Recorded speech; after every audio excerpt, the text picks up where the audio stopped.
You keep trying to change, to be more patient, to stop yelling, to feel joy again. You pray, repent, set new goals, read all the books, try the homemaking systems, but it never sticks. The reason you can't change is not because you're a bad mom, a bad Christian, or a lost cause, but because the way you've learned to cope with stress and overwhelm is silently wrecking you. And until you see it for what it is, you'll stay stuck in the same cycle of stress, coping, reacting poorly, then feeling guilty, even as a Christian mother who wants so badly to change. Years ago, I was traveling with a friend in Cusco, Peru, where it's 11,000 feet above sea level. At that altitude, there's about 30% less oxygen than at sea level, so your body has to work so much harder to deliver oxygen to your organs. And if you've ever been that high, the moment you step off the airplane feels like a gut punch. You feel it instantly. Tight chest, shortness of breath, lightheaded. The locals, of course, are used to it, but for outsiders, it feels like you're suffocating, and it's shocking. There's no real escape either. You just have to endure it until you get used to it. It's hard to sleep, it's hard to walk, basically just hard to live in general. And they hand you cocoa leaves to chew on, and they keep oxygen tanks in the hotels for the ones who really struggle, but those are just temporary reliefs. They don't solve the underlying problem. Your body wasn't designed to live at this altitude without adjusting. And yet, most moms are living like this every day, not in the mountains, but in their own minds and bodies. They're gasping for air, barely functioning under the weight of stress, overstimulation, and guilt. And just like in Peru, they're handed quick fixes, self-care tips, parenting hacks, even a vent session with a friend. But those are just oxygen tanks. They may help for a moment, but they don't change the altitude. They don't heal the environment that you're stuck in. And after a while, you start to believe that this is just what motherhood feels like. But it doesn't have to be. If you've ever thought to yourself, why can't I just be better? Why can't I be a kinder mom or calmer or more patient? You're not alone. But what's happening underneath the surface might surprise you. It's not that you're a bad mom or a failing Christian or somehow just not trying hard enough.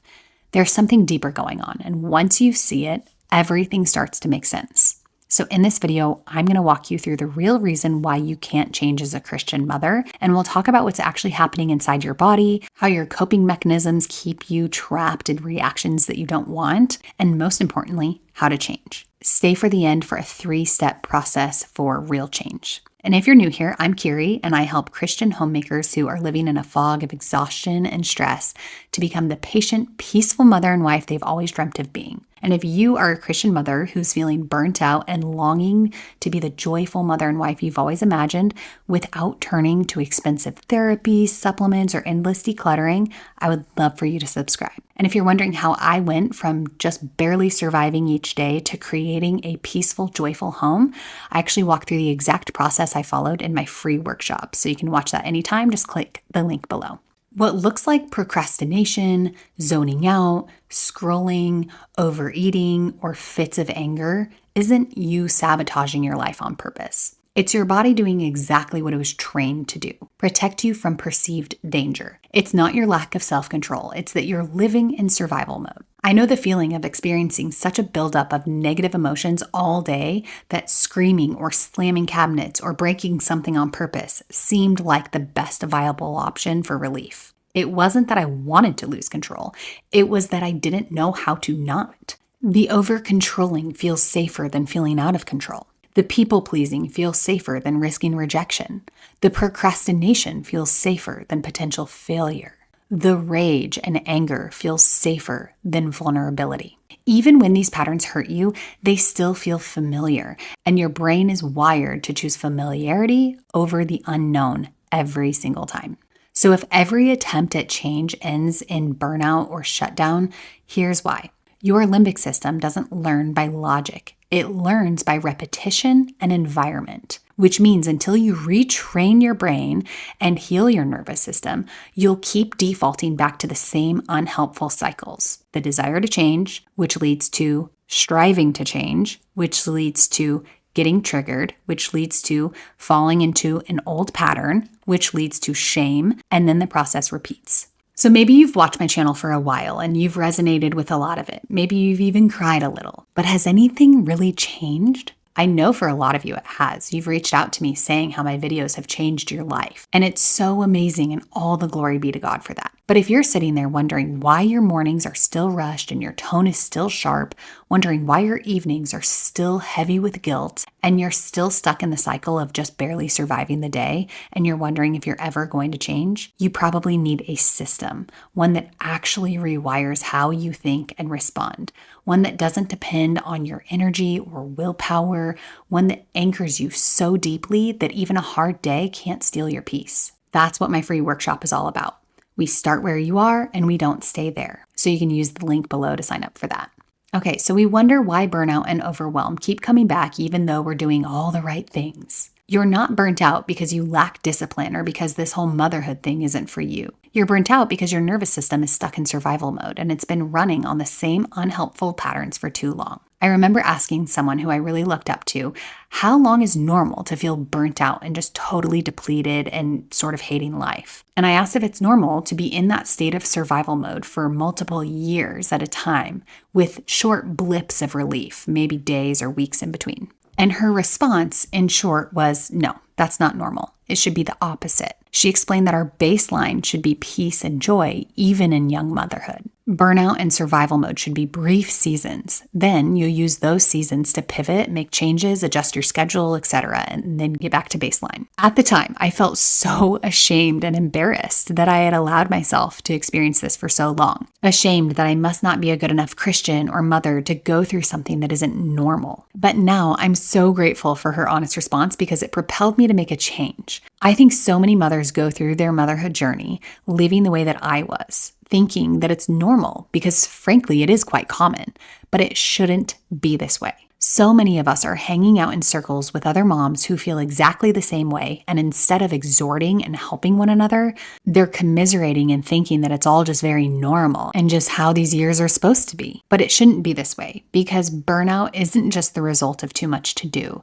It's the result of living inside unhealed, unhelpful patterns, and it's what I call ODPs, old destructive patterns. These are the mental loops and coping mechanisms that we fall back on when we're overloaded, fearful, or just barely surviving. Burnout is often the result of running on unhelpful patterns for too long. Your mind and body can only operate in survival mode for so long before they break down. Most of us are living in a loop. Stress, then coping using destructive habits, then feeling guilty, then experiencing shame, then trying harder, then stressing again, and on it goes. One of my new students described this cycle that she was feeling so powerfully in our student community. She wrote, I've struggled with anxiety since childhood. I experienced trauma early on and developed intense anxiety. Later, I fell into addiction and getting clean helped, but now I see the anxiety never really left. It just shapeshifted. Now, as a stay-at-home mom, it shows up in new ways. I obsess over everything being non-toxic. I research constantly. I worry endlessly. Money, health, safety, the house being perfectly clean. It never stops. And the more I try to control everything, the more I spiral. I get stuck on my phone and avoid being present. I pick my skin, bite my cheeks, and I end up ashamed, behind, and overwhelmed all over again. She goes on to say, my husband recently said, you just go from one worry to the next. Will it ever stop? And it hit me. It won't unless I learn how to change the cycle itself. Boom. She nailed it right there. That's the real issue here. It's not laziness. It's not lack of faith. It's survival wiring. And the very coping strategies that we use to push through, shutting down, yelling, scrolling, micromanaging, they actually create more of the chaos that we're trying to escape. These aren't personality flaws. They're coping mechanisms. But you can't logic your way out of patterns your nervous system learned under pressure. And you can't discipline your way out of cycles that are rooted in fear. What you need is regulation, the kind that rewires how you respond to stress. It rewires your very thoughts, the kind that doesn't just change your habits, it changes the way that you experience life. Because no matter how stuck you feel, change isn't just possible, it's promised when you submit the whole of yourself to healing. This isn't about fixing yourself. It's about becoming the woman God designed you to be. You weren't made to just survive motherhood. You were actually made to thrive in it. I remember the first time that I went an entire week without raising my voice, without feeling overstimulated and overwhelmed, and actually feeling, for the first time, peace and joy. Not because I was white knuckling it, but because I actually felt calm. That was the moment I knew I wasn't just coping better, I was becoming totally transformed. So if you want to break free from these cycles, here's where I would start. Your imagination is one of the most powerful tools that God gave you. It's not childish or optional. You're always using your imagination, whether for good or bad. In the very first chapter of Scripture, we see God imagine something that doesn't yet exist, let there be, and then he speaks it into reality. And so it was. While God uses his imagination to create beauty and order, ours can either align with truth or with lies and fear. The enemy wants to keep you stuck in the gap between who you are and who you think you should be. And one of his favorite footholds is your imagination. If he can hijack your thoughts, get you ruminating on offenses, reliving your worst moments, or fearing something that hasn't even happened, then he can trap your body in survival mode. Because to your nervous system, imagined stress and real stress feel almost identical. But God doesn't leave us there. He gives us tools to reorient our minds and reclaim our peace. So here's a simple process to take back control of your imagination as a healthy coping mechanism. First, start by tracking your triggers without shame. Begin noticing what actually stresses you out and when you start to spiral. Is it noise? Is it mess? Is it when your child does certain things? Are there common times of day like mid-morning, right before nap time, or bath time? Just become aware. Next, interrupt the pattern. When you feel that wave of stress rising, the urge to yell or dwell on something or check out, stop. Don't power through. Put space between the stressor and your stress response. Something that I like to do is I scroll through baby photos on my phone, or I'll just step outside barefoot and just pray. These tiny pauses, these tiny moments in between the stress and the stress response send messages of safety to your brain. Step 3, create micro rhythms of regulation. Build little 1 to 3 minute rituals in your day, especially around your most triggering times, ideally before, so that you can interrupt the commonly stressful times with regulation and see if this helps you to break those cycles around those times. These little routines will teach your body that you're safe. For some of you, just implementing these steps will help.